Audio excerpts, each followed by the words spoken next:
Ladies and gentlemen, please welcome your host for this evening, acclaimed film producer of such films as Maleficent, The Lion King, and Beauty and the Beast. Please put your hands together for a former cast member of Lester's Possum Park, Don Hahn. Thank you. Thank you. No, thank you. Please. Thank you. Thank you so much. Who's having a good time at D23 today? Oh my God, I have never seen so many strange costumes and had so much fun. But you guys have chosen wisely, because you are here for, I guarantee, the coolest and best panel of the entire weekend about the Goofy movie.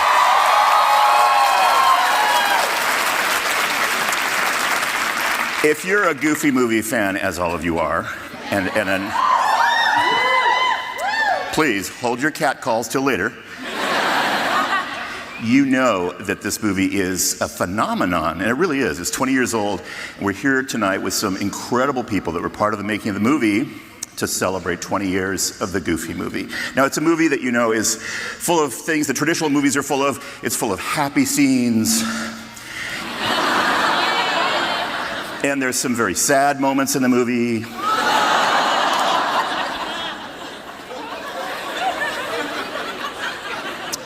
But most of all, it's just good, clean fun, and one of the great, over 20 years, Disney classics.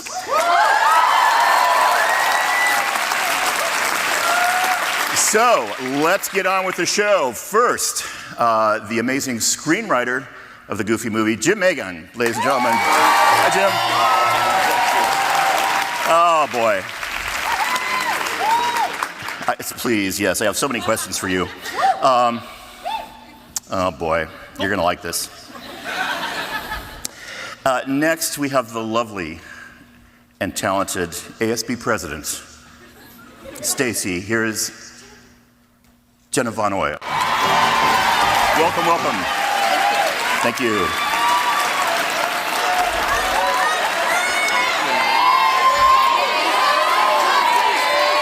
Okay. There'll be selfies all the way through the program. I told you it'd be good. Next is, PJ Pete. Here's Rob Paulsen. Hi. Just another day at the office. Well, you know, Rob's dad is here. Pete, here's Jim Cummings, ladies and gentlemen. Jim Cummings. There's 2 chairs left.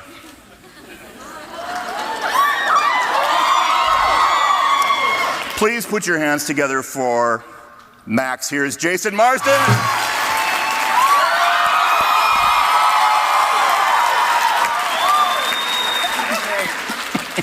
You guys are out of control. And the star of the Goofy movie, Goofy himself, Bill Farmer. Well, mine works. Oh, boy. Thank God Jenna's here to add some estrogen to the proceedings. Just needed a little dose. Yeah, no, you're lovely. Got some heels. Good. We did too, we just didn't wear them, so. Listen, I'm going to start out with you, Jim, because this movie has a interesting and checkered past of how it came to the screen. Tell us a little bit about how you came on the movie and how it grew, how this idea grew to do a Goofy movie. We were doing a show at the time called Goof Troop. What? You've heard of it? Okay. Well, as you know, we had Bill Farmer as Goofy, and we had Dana Hill was playing Max. And when it came time to do a special, we were thinking of doing a special. We did a Goofy Christmas, if you've ever seen that one. And thank you. And suddenly we came up with this idea, should we do a film, a feature-length film starring Goofy? So when we decided to put him on the big screen, we wanted to age up Max and put him in high school. And that's when Jason came along. And I love this, Max. Yeah. Anyway, so I basically sat by myself for a year typing, And then they finally brought in Kevin Lima and Brian Pimentel and all the talented people, and they looked at my script and said, "Great, bye," and they sent me on my way. And they boarded this amazing film. So, as part of the kind of the backdrop of this idea was to kind of develop these ideas, and it turned into the Goofy movie, but it has all these kind of cousins and ancestors behind it, which is pretty amazing. And as we mentioned earlier, Goof Troop was part of it as well.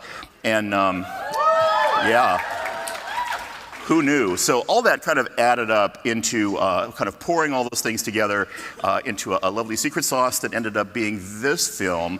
And one of the most amazing parts of it was bringing on the director, Kevin Lima. Now, Kevin's made many movies, but he's made a couple movies that I love. He's a brilliant guy. He's done Tarzan. He did, and he did a little movie called Enchanted. Just something small.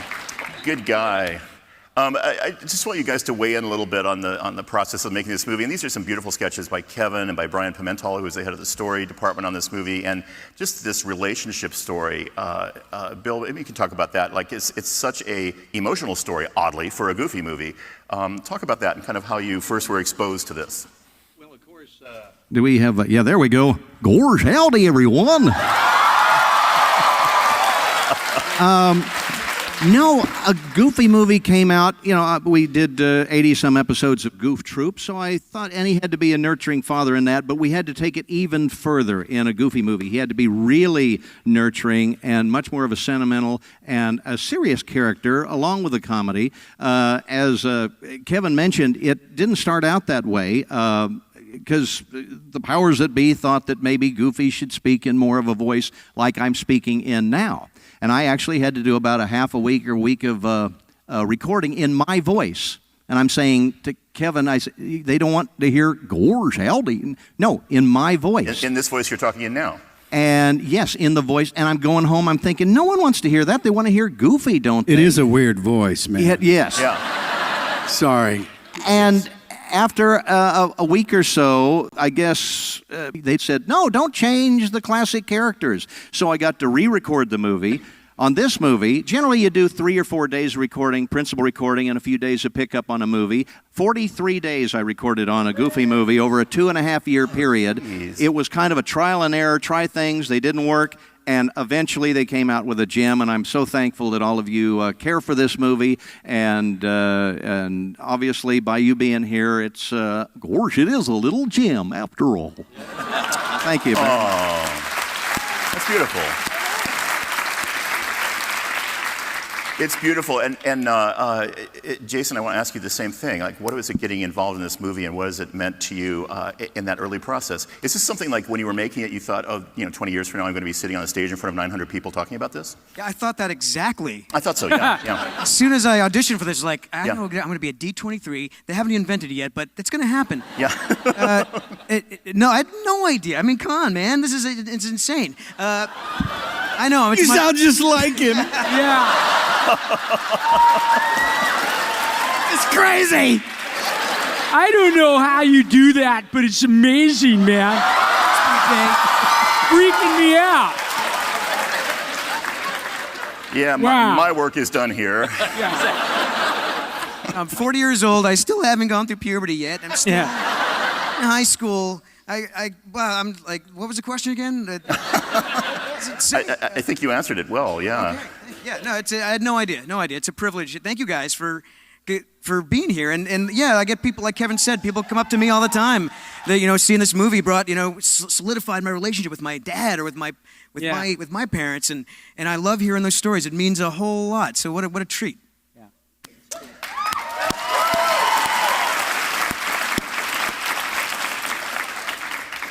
Jim, you've done a lot of voices around for a while. Yeah. Only most of Disney Afternoon and the theme parks. And too numerous to mention, but when Jim, when you came on the movie and were asked to do Pete, and it's what was that process? Were there any special kind of instructions like there were for Bill about doing the old Pete voice, or doing something that you brought to it, or what was kind of the instruction going on in the movie? Well, I had to gain 70 pounds.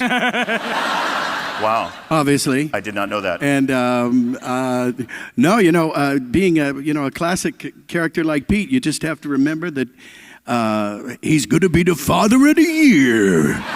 He's everybody's favorite dad. And there's my favorite little write-off right here. Boy, I tell you.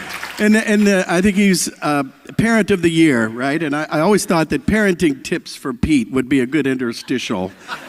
On the, What would some of those be? Well, I can recall one time he thought it was hysterical to scare the living bejesus out of the kids, and April Winchell, his wife, gave him holy heck, and I said, well, I think a shock to the system is good for the little weasels. It purges their glands that they may grow. So, I was told to infuse it with that love. Yeah. And that, but I swear I'm not that bad at home. I'm going to skip over Rob, because once we start with Rob, it just goes on forever. But I'm kidding. We will get to you. Thank you. Okay. Jenna, though, flew in, I'm not making this up, flew in this morning, left at 6 o'clock in the morning from Nashville, Tennessee, to be with us today. So I just want to say, yay. Well, there you are on the screen. How was this audition? How did you come to this job? I kind of just went in and did my shtick. I talk fast and I'm a little nerdy from time to time. And I did not wear a hat to the audition, however, just for the record. I want to put that out there. I went in and I had a good time with it, and I did my fast talking thing, and apparently it worked. I will say, though, a couple of months after I finished the film, I believe it was Gabrielle Carteris came up to me at a charity event, and she said, "It's nice to meet you, but I just wanted to let you know," and she was so gracious and kind. "I just wanted to let you know that, man, I just really wanted that role, and you got it." And I was like, "I'm so sorry," but I'm not sorry at all.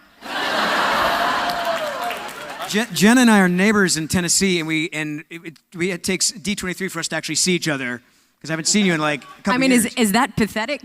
We had to come all the way to Anaheim and fly across the country, except that it was worth it because we're here with you guys. Crazy. We'll have to do the next D23 in Tennessee. We'll have to do it there, yeah. Please. Y'all can come over to my house for some barbecue. Have a Lester's Hoedown. You can't beat that. Rob, I tease you, but talk about this movie and what it's meant being in it, and just what it meant doing this voice when you started out, and what it's like looking back for 20 years. And how it changed your life. And also, what'd you have for lunch? Hi, my name is PJ, and Bill's an alcoholic.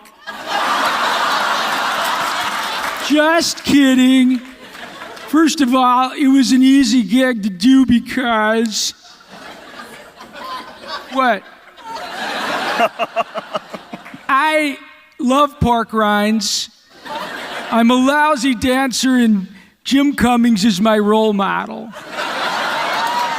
Lord have mercy. Yeah, honest to God, I think we talked about this a few times. I am so thrilled at the depth of love for this film, and Don and I were talking backstage, and if somebody had said to me, "Hey, there's going to be this really cool thing at D23, and you're going to be part of it," and had I been part of Lion King, that's where my brain would have gone, a big celebration sort of thing, because this was an amazingly fun movie with working with people whom you choose to spend your free time with.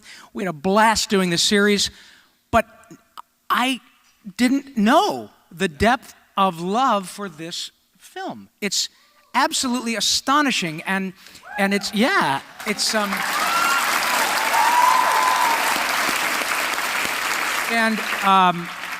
it really did change my life, because as a result of my father, I have yet to speak to a woman. Well, that could be a problem since I'm right next to you. I haven't talked to you, don't. Ow. No, it's just a pure joy. Thank you so much for including me, really.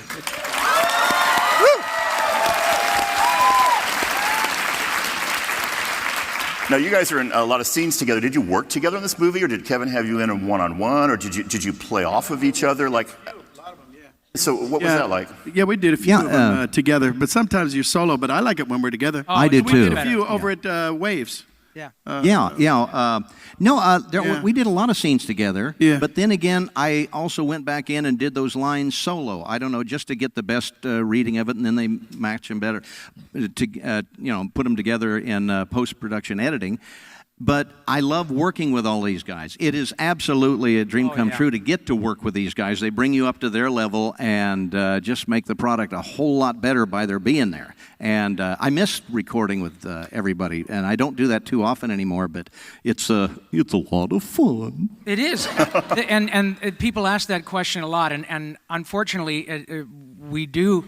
These days, do individual recordings. And video games, it happens like that pretty much all the time. And I think on features, too, you probably had a lot of actors in individually. Yes. It is way, way, way, way beyond fun to be in a room with all these incredibly gifted people. That's the show, folks. It really is. When you're in a room... where the magic happens. Oh, my God. It's outrageous. When you're in that room with all of those people, it really does, like Billy says, a high tide raises all boats, and you get better being around all those people. It's And sometimes the stuff that we say makes it in the movie. Yeah. Which is good. Yeah, sometimes the ad-libs actually make it on the screen, Yeah, I mean, you've written so much for this movie, and you named characters like Powerline and things, and you have a few Powerline fans out there. Yeah. But a lot of it is you rely on the energy of the actors to bring to those lines, but also to ad-lib, because when you have actors like this, it's kind of a dream situation, is it not? Yes. Thank you. Jymn Magon, ladies and gentlemen. I noticed you were about to show Principal Mazer. Principal Mazer. That was my principal in high school. Here's Principal Mazer here. How about that? So his name really was Mazer? Yeah, No, I'm stunned. There's nothing to add to that. I thought there was a great story to follow that up, but apparently not. It was just a storytelling dead end. Yeah. That's okay. But I want to... Yeah, go ahead. I do want to tell since Kevin was just on. Yeah, please. I was just on the phone with Brian Pimentel a few days ago, and he's flying back east, and he really wanted to be here and say hi to all of you. But anyway, Brian and Kevin make a cameo in the film, and they're in the gymnasium during the sequence where Max imitates Powerline, and there's these two guys who look at each other, and that's Kevin and Brian. So I said to Kevin after the movie came out, I said, how come I didn't get to be in the film? And he didn't skip a beat at all. He said, but you are in the film, Jim. And I said, where? And they said, you know the song where they're talking about it's the last day of school and they fling their jock straps at each other? And they say, no more Jim, no more Jim, no more Jim. Nice. That's beautiful.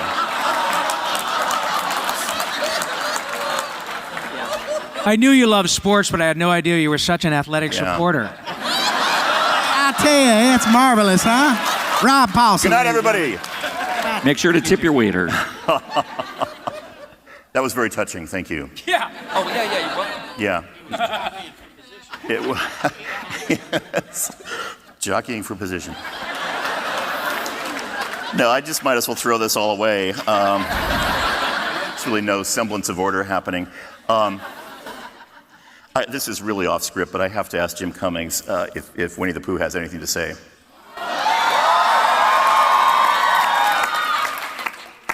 Well, I suppose if someone would have a smackerel of honey somewhere, that would be so lovely. Otherwise, if you don't, I could just bounce on out there and get it. So I'm just saying, don't be ridiculous. So I guess no. Thank you. Thank you. I'm just going to sit here all day. This is great. I told them we'd be out of here by 10, so. Oh, man.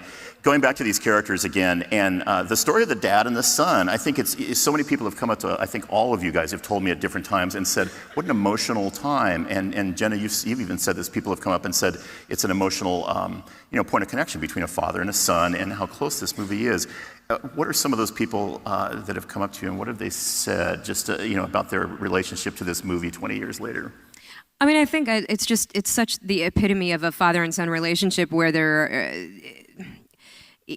during a crucial developmental time in a boy's life, a young girl's life, it doesn't really matter which one. You struggle and you have a lot to learn from your parents. Oh my goodness, I see a Stacey hat in the audience. Sorry, I just had to mention that because that threw me for a loop. Hello, Stacey hat right over here. Hello, my fellow friend. But I think the beauty of it is that we all do come back to the basics of it, which is love, and that is an emotional thing. And I think it's beautiful when you can take a movie that you probably didn't necessarily expect to have such emotion underneath it, and have that undercurrent of love come through so loudly. Yeah, that's my great. favorite scene in this movie, and I love to tell the story, and it's so weird to say in a Goofy movie, is the scene with Pete and Goofy in the hot tub. Which sounds odd. Which sounds odd, but it was like the most true, real scene, between these I'll use Goofy as a pun, goofy characters, but it was a very real emotional scene and very, very brilliantly performed by these two cats. Oh, thanks. I think the question mark about this movie when it was being made was, can you take characters who have their life in short films, and can they be in a feature film? Can you take somebody like Goofy and Max and all these characters and make them sustain a story for a long time? But you did. What was that process, Bill? You had to sustain a movie, and you had to sing in the movie. Yeah. And what was that process like to try to? Was it horrifying or? Well, you get a lot of chances to do it, but no. When you, I have to kind of comment on something earlier talking about. So many people come up to me today and say that this movie changed their relationship with their dad. I've had people say, I couldn't talk to my dad, but when this movie came on, it changed our relationship, or that they would play the songs on a road trip. And I knew that it was really a father-son thing when my own son, who was 5 years old when this came out, we went to an advanced screening. And when we came out of the theater, my son said, well, and he was crying, actually. And I said, what's wrong, buddy? And he says, well, when Goofy went over the waterfall, I thought that was you. So I said, oh, this movie has heart. And I knew it was going to be great. It has great heart. That's fantastic. And there's also great friendships in this, and I love kind of Max and PJ and Bobby is one of the most amazing characters. I think they could be in a John Hughes film. You know? Yeah. Where did Bobby Zimmerowski come from? Is that another person from your past, or was it just? No, actually, I think I had in my head all along that this should be a Pauly Shore character, and I think I actually wrote some lines that I thought sounded like Pauly Shore, but obviously he did much better. Yeah, the amazing Pauly Shore, and he's so good at doing himself. He's fantastic. It's amazing. And sales of Cheese Whiz just went through the roof that year. We're the only panel today with tray passed hors d'oeuvres. And the Cheese Whiz girls, as we call them. So thank you, Cheese Whiz girls. I'm just going to pass this on. Oh, jeez, they put a lot on there. Yeah, there's a lot of Cheese Whiz on here, so we'll save some for y'all. Looks different than the other Cheese Whiz. Yeah. We'll Cheers. Changes color. I'm trying to cut down. Yeah, it is. We'll just be eating Cheese Whiz for the next half hour, actually. So, listen, one of my favorite scenes in the whole movie is this guy.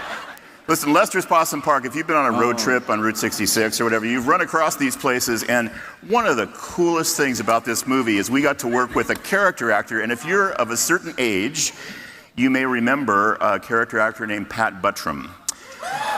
And there's Pat now. And this was possibly Pat's last role. I think it is, yeah. Yeah. When we were preparing for this, we had a lot of trouble trying to find if anybody does the definitive Pat Buttram, because we found out that Jim Cummings, you actually You have a Pat Buttram, don't you? I have everybody has a Pat Buttram. Can we hear that, please? Yeah, I worked with him a bunch of times. He was great. He was one of, I played the Andy Devine bullet in Who Framed Roger Rabbit, and Jim Callan played the Walter Brennan bullet in Who Framed Roger Rabbit, and Pat Buttram played the Pat Buttram bullet in Who Framed Roger Rabbit, and so we got to hang out, and I met him a few times over the years, and one line he said to me was, "Do you know what give me 6 good men and a buckboard means?" And I said, no, I don't either. I said that in 40 damn movies. And he said a lot of other things that I won't be saying. But wait, there's more. Well, yeah. We have. There's another contestant, and then we'll have a vote. Yeah, we all done mess around with this here voice every now and then, and I met Mr. Buttram at LA Studios, and he was just sitting there, and I was working on something in which I was actually replacing him as a result of the fact that he was ill. And okay, it was I think it was one of the I think it was Chief in one of the Fox and the Hound. Fox and the Hound movies, yeah. And so I said, yeah, I mean, it was... Love those movies. And he died. I know, I feel terrible. This is not the happiest place on earth at this moment, and it's my fault. No, but go with it. We're with you. It's an emotional cleansing. It's very therapeutic. Yeah.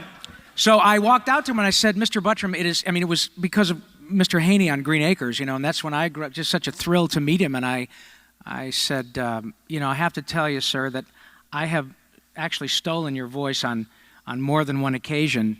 And he said, "Well, that's all right, son. I ain't using it much no more." Yeah. It was like it's like, nah, go ahead. It's all right. You got to pay for your car. I don't,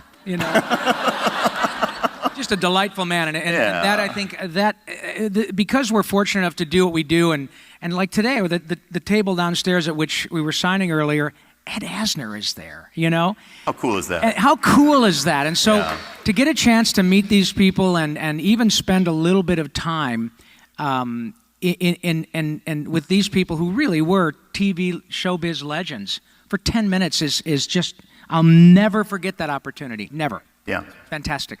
I'd like to do my Pat Buttram. Yeah, go ahead, Jim. Let's do Jim, and then we'll get to Jenna. Yeah. Hi. You can skip me. I'm Pat Buttram. You're... I got chills. That was I got chills. The only other voice that we always have a voice off is that all of us try to do Chris Walken as well. Chris Walken, of course. We're the last panel of the day. Let's just stop No and have time. a little Sorry. No. I was going to say let's have a little Christopher Walken moment, actually, if you'd like to. Why are we here? Goofy.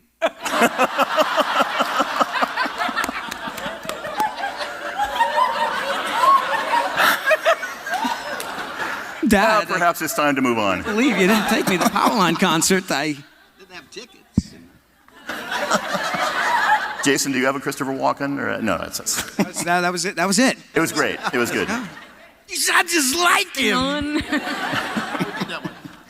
One of the cool things about this movie, not to change the subject, but one of the cool things about this movie is all the little Easter eggs and things that are hidden in it. You were talking about this before, about Brian Pimentel and Kevin being in the film, and there they are.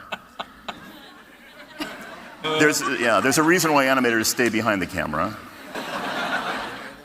But there's a great scene with a wonderful old Mickey Mouse push-button phone. I used to have that phone, actually. And former President of the United States, Richard Nixon, which is completely appropriate. And there's a thing with nuns in this movie. Yeah. How many? There's like 40 scenes with nuns in this movie. What's the deal? You'd have to ask Kevin. All right, we'll get back to you on that. They kicked Jim out of class a lot is probably what it was. Little homage to them. Right. Yeah, he had a difficult childhood. These guys, if you're of a younger age, may not know them, but Gene Siskel and Roger Ebert, great critics. They were from Chicago, and if you got a thumbs up or a thumbs down from them, it was fantastic. And the Goofy movie got a thumbs up from these guys. Two thumbs up. And I'm telling you, that was a huge vote of confidence and really helped the movie. But it was again, 2 world-class critics, and they were at the top of their game, great guys, and gave 2 thumbs up to the Goofy movie. So good on you. Boy, I love the songs in this show so much. Yeah. And they were written by Jack Feldman and Tom Snow, and then Carter Birdwell wrote this great score for it. But can you guys talk a little bit about integrating the songs into this show and how much music means to this show in terms of telling the story? Well, I mean, you wouldn't have wonderful people who put together the hours and hundreds of hours to put together a video like this if they didn't love it. So obviously the music is an integral part of this movie and just really gives it its life and its flow. And, it's a musical, really. So it was very important. I remember my girlfriend at the time when she saw the movie, she's like, the movie's okay. The songs are really good. Yeah, that's such a high compliment. Nobody Else But You is one of my favorite moments because, again, it's like another bonding moment between Max and Goofy and all these characters. Tell us about that song and how that kind of fit into that moment at Lester's.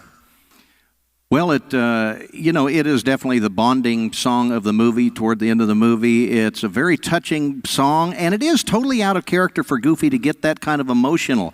That was the hardest part for me in the movie, is to kind of like add those layers that Goofy had never had before, and to touch his heart, and to show the angst he had about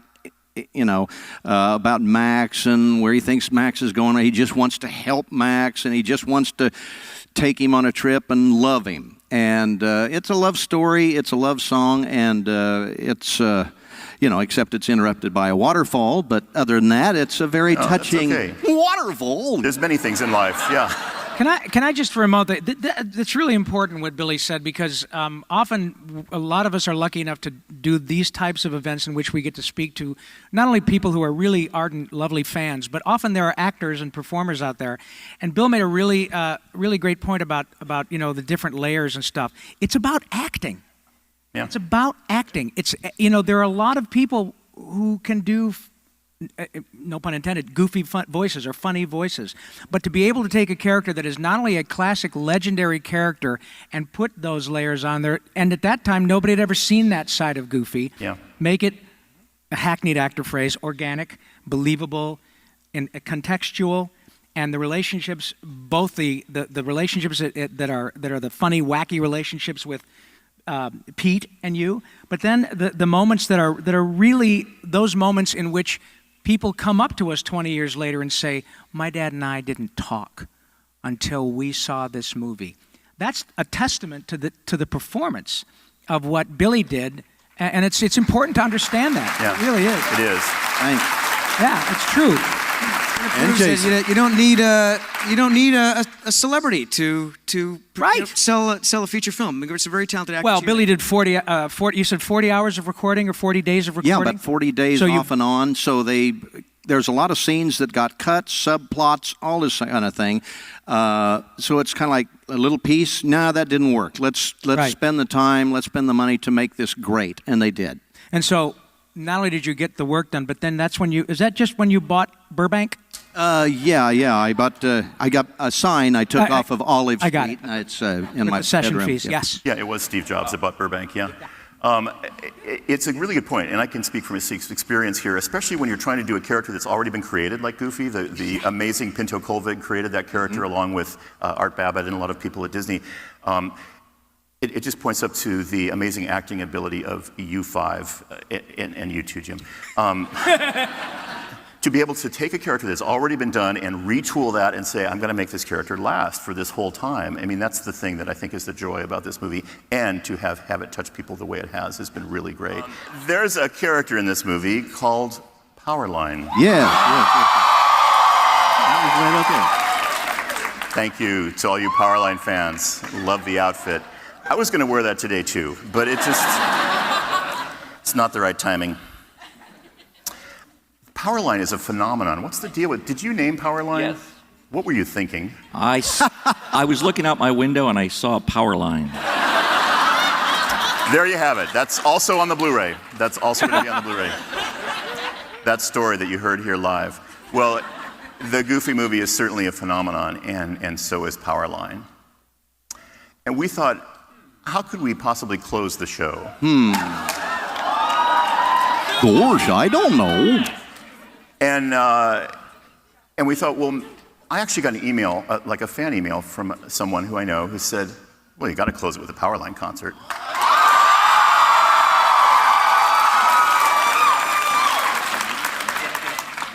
There's a gentleman who does Powerline's singing voice in the show. And he is with us today.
Thank you all for coming. Thank you to our dancers. Thanks for our tech crew that pulled this together. Yeah! Thank you, Don Hahn. And another big round of applause for Tevin Campbell and our panel. Woo-hoo!